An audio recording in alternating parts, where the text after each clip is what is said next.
Crown Liquor Saloon. And what makes it famous is its name, okay? What you're going to hear about later on are about the two communities. Morning, Eugene. The two communities are fixated, you can say, with colours and symbols and all, like red, white and blue, or green, white and orange. In this case, the Crown. This is not the oldest bar in Belfast. What makes it famous is what I tell you now, the story behind it. It was allegedly owned by a Protestant and Catholic. I would normally say the Protestant was a woman because she got her way. There's always do, and you'll find that out. Because it's called the Crown Liquor Saloon, which keeps the connection with Britain, you see. The compromise is what you're looking at on the floor there. See where that gentleman starting to brush up? That is a mosaic of the crown jewels. And you are being disrespectful when you walk into that by wiping your feet on it. And Saddam Hussein used the same idea. When Saddam Hussein was kicked out of Kuwait after the First War, he went back to Baghdad where he had a large hotel built. It was called the Rashid. See, if you'd have walked into that hotel to check in, you would have walked all over the face of George Bush Sr. That's what was on the floor. It's all about respect. Well, this here is to do with the Ulster flag. Now, this isn't the original one. You'll see that later on. What it is, the legends behind this. It's also British symbols. Red cross, white background is King George's cross. The 6 points of the star represent the 6 Ulster counties as they are today. Then with a principal symbol of the crown jewels. What the picture showing you is how the hand was added to it. And it is said two clans were going to fight over Ulster. Rather than having an all-out war, the two kings decided they'd have a race. Well, they put their two sons in their own boats. They had to row to shore, and the first one to touch land would become kings of Ulster. As the race commenced, the weaker of the two was losing the race. He then cut his hand off, threw it on the beach. That meant they won, became kings of Ulster. And when they found the hand that was covered in blood, and it's that symbol was then applied to the flag. See that? Again, I think he got the nickname Lefty after that. We have two communities here, which are Protestant and Catholic. That is a religious makeup. They're pigeonholed as loyalists and Republicans. And Catholics would be seen as Republicans or Irish. They want to have a united Ireland. They would like to remove the British from Ireland. Now, they don't want to get rid of all the Protestant people here. It's the British government they blame for what has taken place in Ireland's history over the last 800-900 years. On the other side of that, you then have the Protestant community. They see themselves as British, hence they're known as loyalists. They're loyal to the Crown, British government, and so on and so forth. And that's what I would say to people. Therein lies the problem. We now have two different cultures on this part of the island that need to find some way of living together without killing each other. And again, I would say the Good Friday Agreement is the building blocks or the foundations of where we are. Now, that all came about because of the provisional IRA. They called a ceasefire in 1994, which allowed Republican politicians then to negotiate with loyalist politicians, and by 1998 they came up with what's called the Good Friday Agreement. It was delivered to every home in Northern Ireland.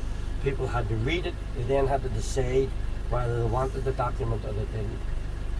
The good thing here is, I would say, the majority of the people on both sides voted yes for this document. That's where we are today. See, the problem with it, that we do have Republicans here who see the likes of Sinn Féin and Jerry Adams as traitors now because they have us in a government, and there's still no united Ireland. See, and that's what the ultimate goal is of Republicans. Did you ever see one of these? You've never seen them all, have you? You hold that because this is what they started off with. This is a rubber bullet. From 1970 to the end of the Trouble, 17 people were killed with this weapon. It is not allowed to be fired less than 20 metres. It has to be fired at a specific target into the ground where it bounce up and catch people in the lower limbs. The problem here is 17 people were killed by it. 8 of them were children. The youngest was 10, the eldest was 14. They were all hit less than 20 metres, and they were all hit in the head or chest area of the body. And no policemen or soldiers were ever convicted of any charges relating to that, be it murder, manslaughter or misuse of the weapon. Again, Republicans go on about the impartiality of this, you see, because the 17 people were killed were all Catholics. This is what they use today. It's called a plastic impact round. The next mural you're going to see is another memorial and a tribute to a young man called Steve McKay. Now, this young lad got the nickname Top Gun And it's not because he was a big Tom Cruise fan, because he was involved in killing between 25 and 30 Catholics. And I'm going to tell you how ruthless he was later on. But what you can't take away is the way we have the tribute to him on this wall. You see the flowers along the bottom. Now a lot of the flowers have blown down. There's 2 wee trees there that stand at either end of that. But you see the way they're glorified. And what you're looking at now is exactly the same as what you're going to see when we go to the Republican side, except from the Republican point of view. Again, on his anniversary last year, upwards of 30 or 40 people came here for the unveiling of this wee bench. See the wee bench here just to the right? Did you ever see one of these? You've seen them all, have you? You hold that about 8 years started off with. And Oliver Cromwell came to Ireland from 1970 to the end of trouble. 17 people were killed with this weapon. It is not allowed to be fired less than 20 metres. It has to be fired at a specific target into the ground where it bounces up and catches people. Called hideaway churches. The problem here is 17 people killed that, 8 of their children. Have you been to the Giant's Causeway at all? Were you up round there? Are you going up round there? 20 metres. Got a bus or anything organised? The body. And the policemen or soldiers were ever convicted of any charges related to that. Late murder, manslaughter and misuse of the weapon. Again, Republicans go on about the importance. But when you read this, you'll see remember respect resolution. Then it appears this is what you use called the positive impact round. You see? But this is put here, remember respect resolution. One, William, we'll talk about this gentleman here. You may be named after. Over here. This is very important to us. What's your road?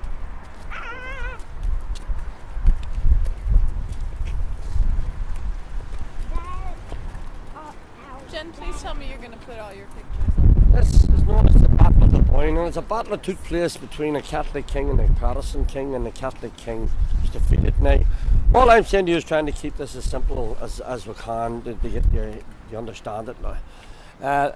Because of that there, every year the March to celebrate that, we have over 4,500 parades in Northern Ireland, 540 of them on the 12th of July alone.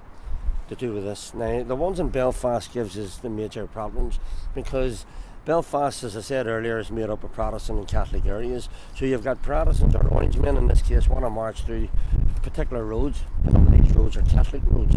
Catholics